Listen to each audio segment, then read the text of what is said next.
the midday news on CoreTV News. I am Nifemi Oguntoye. Members of the local vigilance group in Maiduguri have arrested 8 suspected terrorists, including 2 suspected suicide bombers, around the custom area of the city. Coordinator of the National Information Center, Michael Mary, said at a news conference in Abuja that the bomb suspects confessed that they were given the bomb by one Hassan Maidoya of custom area. Omeri also called on the citizenry to be alert and more security conscious in view of renewed Boko Haram target and soft target. But the federal government says there is no evidence whatsoever that ISIS operatives are collaborating with Boko Haram in the country. Now, this is in spite of an audio message released by the insurgents in which their leader, Abubakar Shekau, pledged allegiance to the ISIS leadership. Coordinator of the National Information Center, Michael Mary, however, says the authorities would not treat the claim with levity. As for ISIS, the government has consistently assured, the government has deployed all its diplomatic, national and other international support systems to ensuring that we are insulated from any such threat. And it has heightened its security systems, security alert systems locally to support this. And that is why citizens are also being invited to be vigilant. The moment you notice the activities of people around you suggestive of some not too normal behavior, you are advised to please draw the attention of your neighbor, of security men, of journalists, and so forth and so on, who would, together, you can work to find in a very civilized, democratic manner.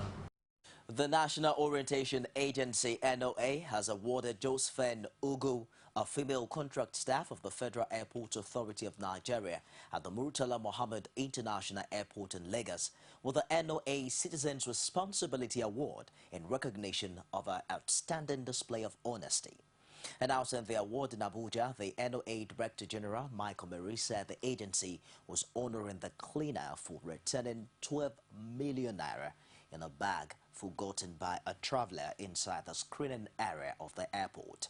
He said Ugu discovered the bag while cleaning the airport on January 10, 2015, and immediately reported it to our supervisor, who in turn ensured the owner was traced and the money returned.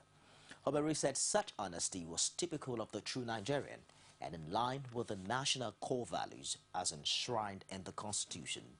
Ugu joins 15 other Nigerians who have received the NOA Citizens Responsibility Award for outstanding character, including 7 police officers who investigated the Cynthia Osokogu murder case in 2013.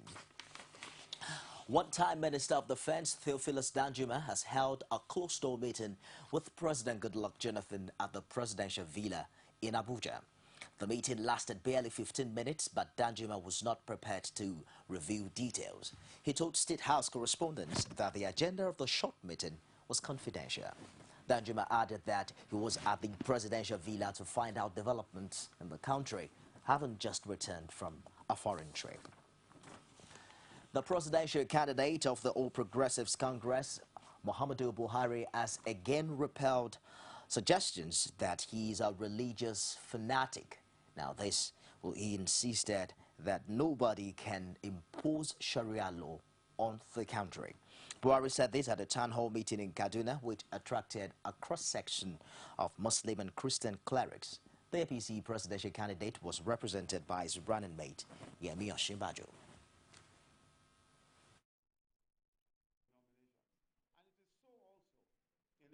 So also amongst Muslims. There are different schools of thought, different schools, and it's difficult to regulate them under one body or one set of bodies. So we have to keep regulating everybody under the law. The law of the land is that you have freedom of conscience and freedom of religion, but you are not allowed to prevent other people from practicing their religion. You are not allowed to use violence. If you do, you infringe the law of the land. What is important is that we must create a level playing field so that if anybody offends of whatever religion he is brought to justice. That is very, very important. The only regulation we can have for religion is the law of the land. The Constitution is clear, and we must ensure we enforce the laws of the land. While the APC Presidential Campaign Organization has described Niger State Governor Babangida Aliyu as an incurable liar, it says in a statement signed by its Director of Media and Publicity, Garba Shehu, that claims by Governor Aliyu that the APC presidential candidate Muhammadu Buhari signed a single tenor pact is a figment of his imagination. Shehu said that Aliyu has made a bad career of misguided claims of this nature, in which he presents himself as a clairvoyant fly perching on the wall of political meetings across the country. Now, the campaign spokesman also dismissed Governor Aliyu's insinuation as the outbursts of a mischief maker bent on stoking division and disaffection in the APC. He added that the party is not surprised at this comment, especially as he also has been at the center of the controversy of being in possession of a letter in which his party's presidential candidate signed a one-term pact with governors of the ruling party. We'll take a break now and we'll be back with more. Don't go away. Every day, every hour, and every minute, news break in Nigeria. Things happen so fast, it's most times difficult to track and comprehend them. But that's what we do right here on Digit 360. 2015, would you want to come back again? It's like asking Jesus Christ if he knew he was going to die, will you want to come back as the savior of the world again? We do not just help you track the stories, we break them down, explore all the angles, analyze the issues so that you can fully comprehend the stories and use them to make the right decisions.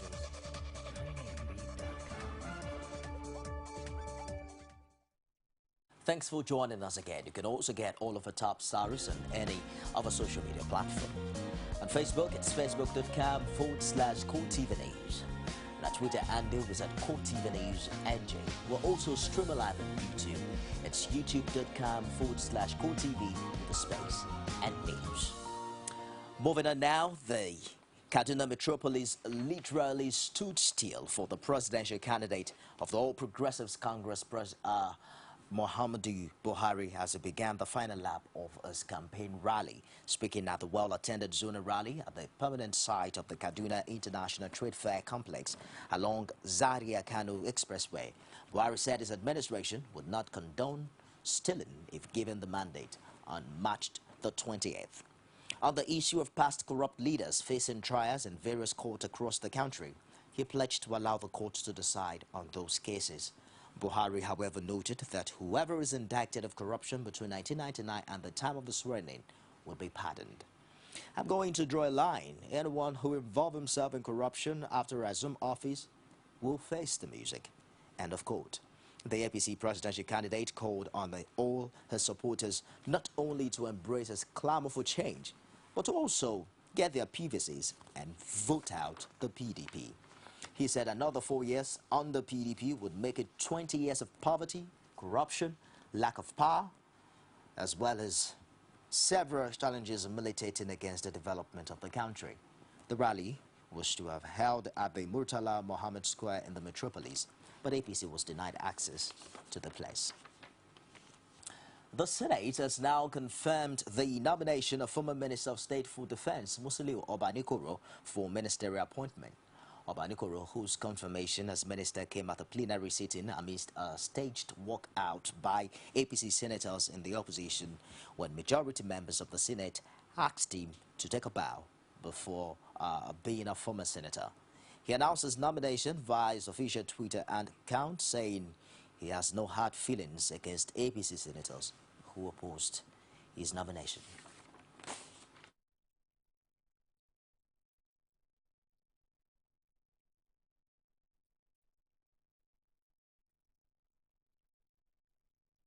There's no other way. We're not just going to be stuck permanently. Okay? Point of order. Yes, come.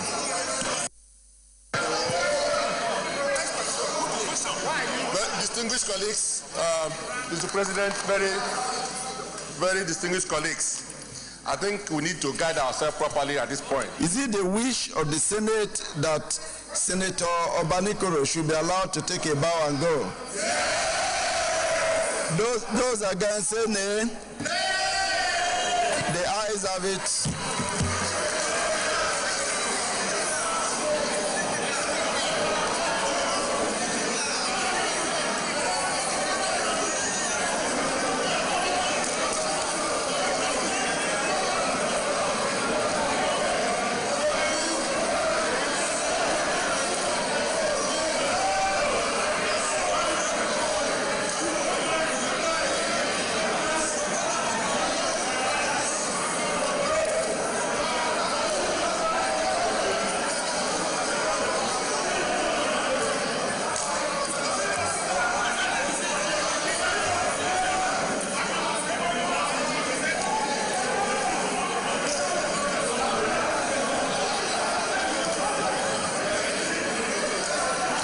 Go to your seats. While the Lagos State chapter of the PDP has congratulated Musili Obanikoro on a screening as Minister of the Federal Republic of Nigeria, the party expresses a confidence in the capacity of the one-time minister, senator, and ambassador to deliver patriotic services to the nation. Now, this is just as the party has announced the resolve to influence the commencement of the recall of Senator Oluremi Tinubu, representing the Lagos Central Senatorial District. According to the party, it was obvious that the APC senators conspired to prevent the screening of Senator Obanikoro. The three senators from Lagos actually wrote to the Senate opposing Obanikoro's screening, and it showed they were simply playing politics of vendetta. However, according to the PDP, Senator Oluremi Tinubu descended solo and embarrassed the Red Chamber when, as a senator, she went to personally, emotionally, and vindicatively showed that she uttered abusive, provocative, and repulsive words, which they say is embarrassing to Lagos and Nigeria as a whole, and that the attempt to stop the screening of Obanikoro as minister exposed the senator as anti-Lagos. The Lagos PDP, however, says they demand an apology to Lagosians within 24 hours. While the senators now said that many of the senators opposed to Musiliu Obanikoro over a pending court case have cases before the anti-graft agency. Senate spokesman Eyinaya Barrow said at the news conference after plenary that in spite of the pending matters, the senators had not been barred from performing the legislative duties. He also insisted that the Senate did not breach any of its rules in clearing the former senator. And in the Constitution of Nigeria, anything that is a mere allegation that is not in any way a court decision is nothing but a mere allegation. And every man in Nigeria, and every woman, and every citizen of Nigeria is deemed to be innocent until proven guilty.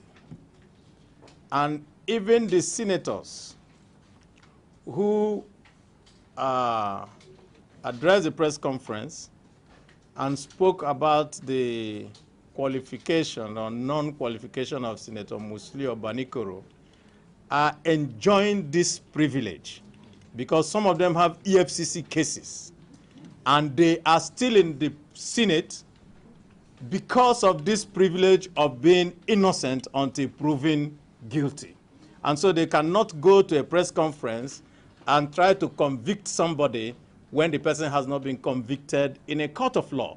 And they cannot enjoy that privilege themselves and sit in this Senate and then turn around and now say that somebody else cannot enjoy that privilege. And the laws of Nigeria is very clear. You are innocent until you are proven guilty, and that is what played out on the floor of the Senate. And the Senate, in its wisdom, having known that this is the law of Nigeria and this is the Constitution of Nigeria, and that every Nigerian is entitled to this privilege, went ahead to do what it is supposed by law to do, which is confirmation of somebody that is on the floor of the Senate who has not been convicted of anything. Ayenaya Abarabe represented the Senate there. Well, after stating a walkout, the APC caucus of the Senate also addressed a news conference where they accused the leadership of the upper chamber of impunity. The federal lawmakers argued that there were enough grounds to turn down the nomination of the former Minister of State for Defense. They also cited examples of the Senate rejecting nominations based on petitions from senators representing the nominee state. We really wonder whether we want to grow democracy in this country or we want to destroy this democracy. I have said his action is a breach. He should have stayed to clear himself. The matter is in court, and one of the rules of the Senate is what? Where a matter is in court, Senate cannot deliberate on it. Of course, it is true that this Senate also has a tradition that a former senator coming as a nominee should be allowed to just take a bow and to leave. But this is subject to certain conditions. There is the presumption of what integrity exhibited by the senator outside the chambers as well. It is not something that is just restricted to a serving senator. When you leave chambers, it is expected that you are a good ambassador of the Senate, and therefore your conduct must be exemplary. We cannot say so, respecting this issue. So we have an upcoming election, and one wonders, what is the rush in trying to bring back a former Minister of Defense who has been alleged and clips shown that he compromised his office? It then shows that you oppose card readers, you oppose permanent voters card, you oppose everything that will make for a credible election, and you want to bring back somebody who is alleged to have been tainted by all evidence. Somebody asked, where do we go? We are Democrats and we are patriots. Yeah. We are fighting for our country, but we are fighting for our country under the rule of law. So we allow the court case to go its own home. What the Senate have done today can be nullified by court. And if it's nullified by court, that screening stands null and void. Okay. The senators there on the clearance of Musiliu Obanikoro. We'll take a break now, and I'll be back with an update from outside Nigeria. Don't go away. You can now watch CoreTV News live from anywhere in the world on our website, www.coretvnews.com. Click on Live TV on our website and watch us live. And welcome to CoreTV Primetime Days. To follow us on Twitter, click on Twitter icon on our website. On Facebook, click on the Facebook and YouTube to see all our previous news production. You can also watch us live on YouTube. Click CoreTV, leave a space, then News. CoreTV News, a 24-hour news station. Outside Nigeria now, Sweden said it will cancel a defense agreement with Saudi Arabia worth billions of crowns to its industry after criticism of Riyadh's human rights records sparked a diplomatic row. Sweden's Social Democrat-led government, which came to power in October last year, has focused its foreign policy on human rights. On Monday, Saudi Arabia blocked Swedish Foreign Minister Margot Wallström from giving a speech to the League of Arab States in Cairo. A spokesman for Wallström said the decision stemmed from Sweden's criticism of Saudi Arabia's human rights record. The Arab League later agreed a resolution denouncing remarks of Wallström to the Swedish parliament. In February, you recall Wallström told Parliament Saudi Arabia violated women's rights and criticized the flogging of human rights activist and blogger Raif Badawi.